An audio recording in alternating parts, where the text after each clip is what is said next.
Weekly. I'm Phil Gallagher, along with BNEWS reporters Tad Stefanak, Chris Flaherty, and Robert Paris, Juliana McGraham with sports, and Gretchen Carey with the community calendar. Thank you for joining us. A press conference was held outside of the ICE facility here in Burlington after a Milford High School student was released. BNEWS reporter Chris Flaherty was there. Last week, Marcelo Gomes da Silva, a high school senior from Milford, Mass., was detained by ICE agents. Gomes da Silva was driving a vehicle owned by his father, who ICE was initially targeting, while on his way to volleyball practice. Thursday, June 5th, immigration judge granted bond and ordered the release of Gomes da Silva. A press conference was held outside the ICE field office in Burlington shortly after his release. I know you don't want to hear from myself and Congressman Auchincloss. We're really here to talk to Marcelo. We just want to explain what we're doing here. We came up from Washington this afternoon. Jake, because Marcelo is his constituent, myself, because the facility where he was held is here in Burlington, to try to understand what the hell is going on. This administration is not keeping us safe by putting 18-year-old honors students in prison. I think you'll hear from Marcelo just what conditions he was held in, and Jake and I are going to go in and inspect them for ourselves. I'm Congressman Auchincloss. I represent the city of Milford. And I speak on behalf of my constituents in Milford, with whom I joined in solidarity on Sunday, when I say that this is not what law and order looks like. My constituents in Milford support secure borders. They support their local police department. They support deporting individuals who are a threat to public safety.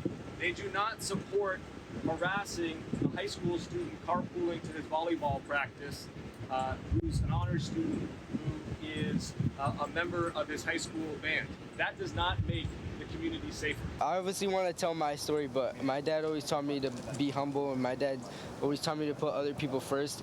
And I told every single inmate down there when I'm out, if I'm the only one that was able to leave that place, I lost, because I want to do whatever I can to get them as much help as possible. If they have to be deported, so be it, but in the right way, in the right condition. We don't get to see the daylight. Supposedly, we're supposed to stay there for under 72 hours. Like I said, I stayed there for 6 days. To check the time, we have to try to peek our head out of that door to just see what time it is. We don't get to see outside. We don't get to walk outside. We all stay in there. And the only chance we get to breathe is when they open that little gap and some cold air comes in, but that's it. For me to say the Pledge of Allegiance at my school every single day and not have a Bible in a federal agency place, it's horrible. It doesn't make sense to me, because to me, I always choose God first, and that's all I did there. I would pray. It's not a good place. This is how we sleep. This is our blanket. They give us a really long sheet of this thin aluminum, I'm guessing, and we lay down on the concrete floor and put that over us and just sleep through the night. I heard a lot of people talk bad about my dad, but if you want to talk bad about my dad, you have to talk bad about me, because he raised me. And if I have so much support from everyone from my town, then he doesn't deserve any hate, because I was raised from him. Everything I got was from my dad. He's a good person. He never did anything wrong. He's a nice guy. I'm very grateful for all the support, more than anything in this world. Marcelo, for the last few weeks, there have been several peaceful protests out here on this lawn advocating for you and freedom of others. Just talk about what's it feel to have all these strangers that you don't even know advocating for you. Yeah, it's incredible, but it definitely shows how America still has heart. There's definitely people in America that have good intentions, that have good thought of mind. It definitely showed me that obviously a lot of people care for me, but it showed me that a lot of people understand that it's not as easy as just taking someone, putting them in a detention center and sending them off to their country. There's more to that. There's family, there's love, there's community. I grew up in Milford. That's my home. That's the only place I'd call home. I don't see myself anywhere else but Milford, just as my parents. They grew up with me. They were with me there. They don't see themselves anywhere else but Milford. State Rep Ken Gordon toured the ICE facility in Burlington with the congressman after the press conference. In a statement released this morning, he stated, "Most Burlington residents feel that a facility in their town should treat people with dignity and respect. As Marcelo told us, if the detainees have to be deported, fine, but it should be done the right way." Gordon thanked the Congressman for the opportunity to learn what is going on behind the closed doors of the facility and will continue to work with Congress to stand up for due process. His full statement can be found on our website. BHS held their commencement ceremony over the weekend. Robert Paris has the highlights. On the afternoon of June 1st, the class of 2025 said farewell to Burlington High School at the annual commencement ceremony. Despite the windy weather, the day went off without a hitch. Just a terrific graduating class, a lot of really, funny, good-humored, smart, intelligent kids going off to do a lot of great things and grow up over their 4 years and learn about all the great things they're going to go off to do. It's a good way to send them off, and with all the pomp and circumstance, and even bonus on top when we get a nice day like this. It was also the final time BH's assistant principal Rick Sheehan stepped on the stage in his role after 24 years. I'm very thankful, for the administration, the opportunity to work here in this town. I said I've had a great time, great experience, great memories. Like I said, I've met great kids, I've met great families. I couldn't be any happier. I'm glad I landed in Burlington 24 years ago. President of the class, William Preston, encouraged his peers to take challenges and learn from their mistakes. The class of 2025, no matter how impossible a task may seem or how intimidating an opportunity might feel, I urge you to put yourself out there. Give it everything you've got. Embrace the challenges, the failures, and the victories. I think we would all rather live a life full of failure than one full of regret. You all have incredible potential, and I know you will go far. Once again, congratulations and thank you. Gratitude and service was the topic discussed in Superintendent Dr. Eric Conti's speech. Your time in school has prepared you for more than just jobs or careers. It has prepared you to be leaders, advocates, and agents of change. Each of you has that same potential within you to make a difference. Your education has not only prepared you to excel professionally, but it has also equipped you with the tools to serve with integrity, empathy, and purpose. Salutatorian Sanjeev Krishnan discussed the students as a whole, reflecting on their past, present, and future. We won't get it perfect. We'll mess up, take wrong turns, and fall short.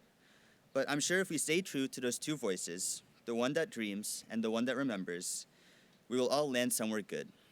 Because in the end, it's not about making everyone else proud. It's about making peace with the kid you used to be and the person that you're still becoming. As the graduates travel near and far, one thing is a definite: uncertainty. With the level of variability in the world right now, the next chapter of our lives could genuinely feel like one side quest after another. Some of us could be going off to college, some to the workforce, and some to wherever life takes them. In any case, there are going to be a lot of unpredictable things that we just can't control. Valedictorian Soham Shah compared everyone's life to plants, as all of them grew into their full potential over time. As we leave Burlington High School, I wish you the courage and heart to chase the dreams that matter most to you, remembering that every towering pine once began as a seed. It didn't announce its greatness at the start. It simply rooted itself, reached for the light, and kept growing. It became something strong, something lasting.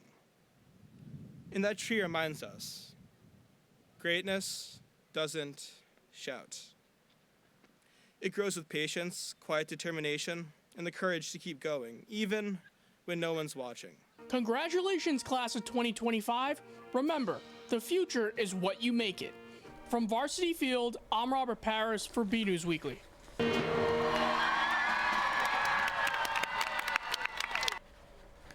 Congratulations to the class of 2025. The fun didn't stop as the graduates of BHS partied until the morning at the annual all-night graduation party. The BHS class of 2025 had one last hurrah with all their peers at the all-night graduation party, held at the BHS cafeteria with plenty of food, games, and much more. Host Windsor Missouri and Ben Mashako went around to find out what the graduates will be doing this fall. What college are you going to? I'm going to Cornell University. What major are you studying? Political science and government. I'm going to University of Rhode Island. Go Rams. I'm going to Endicott College. I'm going to North Carolina State. And what will you be majoring in? Psychology. Interdisciplinary studies. Bio. The class reflected on their time at BHS and the memories they have made. Probably like all the track meets and then like going to hang out with friends after. Yeah. My senior night soccer game and all the track meets. My favorite memory was working on National History Day with Mr. Milton. Mine was running the winning 4x4 that won my track team states for the first time in the career of our entire track team. One of the biggest events of the night was the Hypnotist Show with Frank Santos, who had a blast doing what he knows best, hypnotizing and entertaining. Seeing the kids have fun on stage and mainly seeing the audience laughing is the best part of my show. I love watching everyone's reactions, and every kid's different. Some kids are shy, they become really not shy, and some kids are not shy, become even more outgoing. It's a great time always. Burlington High School is actually not lying, one of my favorite schools. I've been doing this school for like 20 years, and all the students are always a good time. They're a lot of fun, and they're here to have a good time. So I love this school. You can check out the full coverage of the all-night graduation party and the Hypnotist Show coming soon to BCAT's Education Channel and YouTube. From the BH's cafeteria, I'm Robert Paris for BNews Weekly.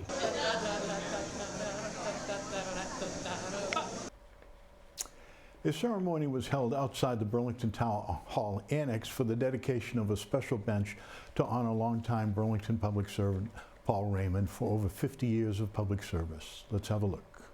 Just outside the Burlington Town Hall Annex was a gathering of family, friends, and town officials waiting for their chance to sit down on the bench dedicated to the man of the hour, Paul Raymond, who has served the town for over 50 years, and talked about how Burlington has grown. There was a stoplight, and that was it. Paul also shared an interesting opinion of his father when him and his wife Jane moved to Burlington in 1960. He said, Burlington? Oh my, he thought I'd failed altogether. And I said, well, Dad, stay around. We'll see what we can do with it. Paul was instrumental in changing Burlington from the town that had nothing but pig farms and a ham works into the town that it is today. He was instrumental in helping to zone it so that our neighborhood stayed beautiful and protected, and yet we also built this wonderful, thriving business community that helped us all keep our taxes low. You look at the town common and at the town center generally, because everybody wanted to come in here at that time. We encouraged good businesses. We wanted to have a nice residential town. This man was integral to getting that done and really helped shape Burlington into the town it is today. So the next time you're strolling down Center Street, set a spell on the bench dedicated to Paul Raymond, who helped make Burlington what it is today. From the Burlington Town Hall Annex, I'm BNews reporter Tad Stefanak. Congratulations, Paul, on a long career in public service. People Helping People Food Pantry held their 4th annual open house. BNews reporter Tad Stefanak brings us this report. The People Helping People Food Pantry, a nonprofit dedicated to ensuring the basic needs of Burlington residents, recently held their annual open house. So this is our 4th annual open house. So we like to open our doors to the public just so people can see what we're all about, for donors, where their money goes and how it's distributed and used. Yeah, we're just welcoming in the public and giving people a chance to look around the pantry, see what we do, talk to the staff and the board of directors, and kind of understand what goes on at the food pantry.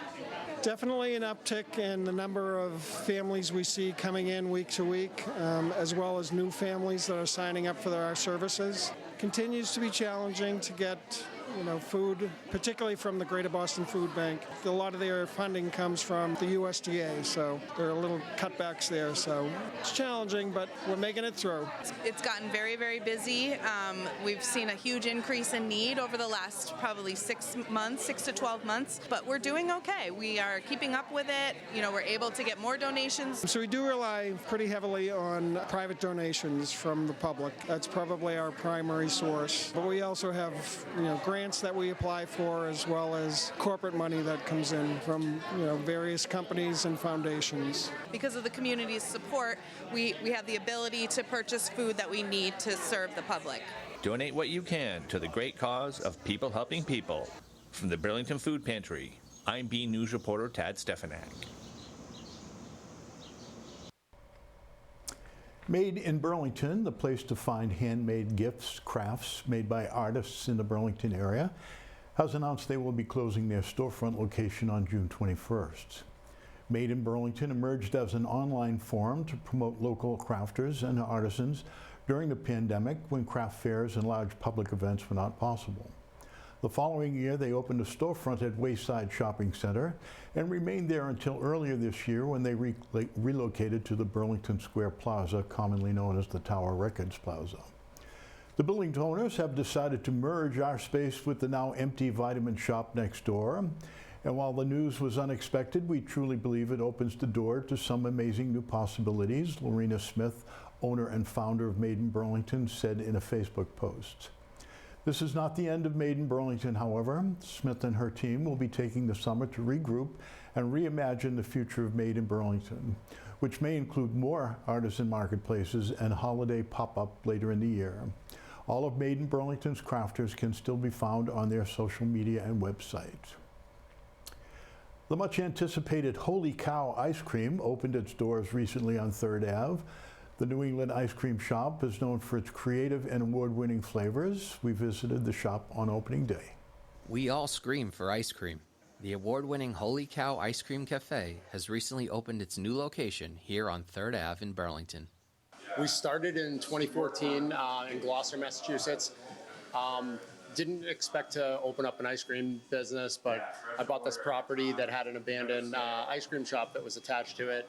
Fast forward, I ended up opening up the ice cream shop in the abandoned spot, and as things continued to progress, we started making some specials. The specials that we ended up making ended up being our top sellers, so we ended up kind of just integrating more specials into the menu, and before we knew it, we were completely homemade. We'll always have 28 flavors of ice cream on our menu. If you come here, I want people that are familiar with the classics to be able to get what they want.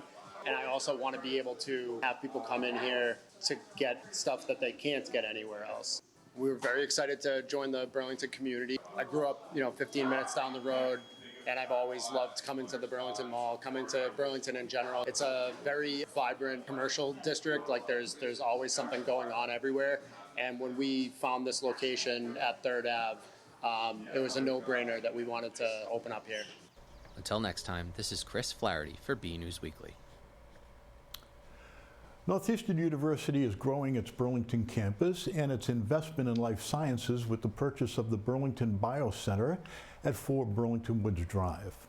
According to the Boston Business Journal, Northeastern purchased the state-of-the-art facility for $33 million. Research at the Burlington BioCenter will contribute to the homeland security and defense efforts of the George J. Costas Research Institute for Homeland Security at the Northeastern Burlington campus. Renata Nayul, Northeastern Vice President for Communications, said that the new building will expand the footprint and capabilities of our world-class faculty researchers. Burlington has a new unified team, bowling. We caught up with the coach, BHS Athletic Director Sean Hart, to talk about the program. Unified bowling, a sport that brings together athletes with and without intellectual disabilities, has come to Burlington High School. Unified bowling is a new sport we started this year. Middlesex League has in the past run unified basketball as a league. All 12 schools have a unified basketball team, so we wanted to add in a different level of event, and we wanted to do it in the winter season. So we met in collaboration with Kings here in Burlington. Kings allowed us to have 16 lanes and start running a bowling league, a competitive unified bowling league. So our teams of between 12 and 20 kids we brought down, and we competed against another school in the Middlesex League and had a very successful bowling season. There's team, there's camaraderie, there's people sharing a common goal. So again, I think all of those things that we do in sports and sportsmanship transcends any of those things. So I think everybody gets those pieces out of it. Obviously, anytime we have opportunities for kids is a great success. From the Burlington High School Athletic Office, I'm BNews reporter Tad Stefanak. Up next is Juliana McGrain, who has all the playoff action after your community calendar with Gretchen Carey. Hey everyone, I'm Gretchen Carey, and this is your community calendar. On June 11th at the Grandview Farm, BCAT will be having our annual meeting and appreciation awards. The red carpet starts at 6 p.m. and the awards are at 7. This event is free and all are welcome to attend. For more information, go to bcattv.org. On June 12th at 7 p.m., We Care of Burlington will be having a comedy fundraiser at the Cafe Escadrille. For more information and tickets, go to this website. The 5th annual Burlington Cops and Cars will be held at the Town Common. Everyone is welcome and the event is free. Any questions can be directed to bscipoletti@bpd.org. For more community calendar events, go to bcattv.org, burlingtonpubliclibrary.org, and burlingtonrecreation.org. I'm Gretchen Carey, and that was your community calendar. Hey everyone, I'm Julianne McGreen, and this is your weekly sports report. Girls lacrosse defeated the Marshfield Rams on the road 14-13 after making a thrilling comeback. The momentum shifted when Gabby Colosi scored a goal in the late third quarter, making it a 2-point deficit of 9-11. Burlington took the lead at 12-11 in the fourth, thanks to 3 goals from Ava Robitelli. Burlington closed out the game with another 2 goals, securing the upset against the Rams. CJ Tremblay, Emma Steiner, and Ava Robitelli each had 3 goals. They will be on the road in Walpole for the Sweet 16 round on Thursday evening. Boys lacrosse defeated the Foxborough Warriors handedly in a 17-8 at home in the first round of the playoffs on May 30th. It was a different story in the second round when the Devils were on the road at Nashua Regional on Tuesday. Burlington was neck and neck at halftime, 6 apiece. The game came down to the wire in the fourth with 8-8 score. Nashua's Zach Dahill gave his team the lead with 2 minutes and 41 seconds left in the game, ending the games in a heartbreak for the Devils. The boys' baseball team season came to an end after a 0-7 loss against Masco at home in the first round of the playoffs on May 29th. The Woburn Tanners defeated the girls' softball team by a score of 5-7, ending Burlington's season in the first round of the playoffs on May 29th. Girls and boys track competed in the D4 championship at Merrimack College last weekend, with multiple athletes setting school records and crowned champions. Leila Gilligan was the state champion in the pentathlon after racing first in this event at 2:28. Ryan Brooks won the pentathlon, coming in first place at 16.57 seconds, and in the javelin at 172 feet and 2 inches. He set the school records in those 2 events. Overall, the boys finished in 3rd place out of 32 teams, and the girls finished in 16th place. Check out the full results at our website at bcattv.org/sports. The teams will be at the Meet of the Champions at Fitchburg State University on June 5th. Girls tennis lost 0-5 in the first round of the playoff at Duxbury on May 29th. Boys tennis won 4-1 at the home game against Northampton in the first round of the playoffs at Rohannes on May 29th. They lost on the road in Hingham in the next round by a score of 1-4. Good luck to all the 2025 graduates who will be moving on this fall. Stay tuned for the results of the postseason tournaments at our sports section on our website, and follow us on X at BNEWS Sports. That's all for this week. I'm Julianne McGreen. Back to you guys in the studio. Our photo of the week was sent in by Ted Vazikas. He captured the baby fawn resting safely on his steps. Ted tells us Mother Deer left her baby in a safe area while she looked for food to avoid drawing predators to her offspring. The mother came back the following night and walked off into the woods together. Thank you for the photo, Ted. We'd like to see your photos. The photos could be of something you see around town, whether outside your own door, or even photos of your family member and pets. Whatever you think is interesting and would like to share. Send them to bcat@bcattv.org with the subject line Photo of the Week. A reminder that next Wednesday is our annual meeting and awards night. We'll have highlights from that, as well as Red Devil Shout Out, a special award received by one Burlington's Garden Club members, and much more. Also a reminder that the Garden Club is having a plant and flower sale tomorrow, Saturday, 10 to 1, in front of the Rec Center. We leave you with scenes from the class of 2025 graduation ceremony. Thank you for joining us.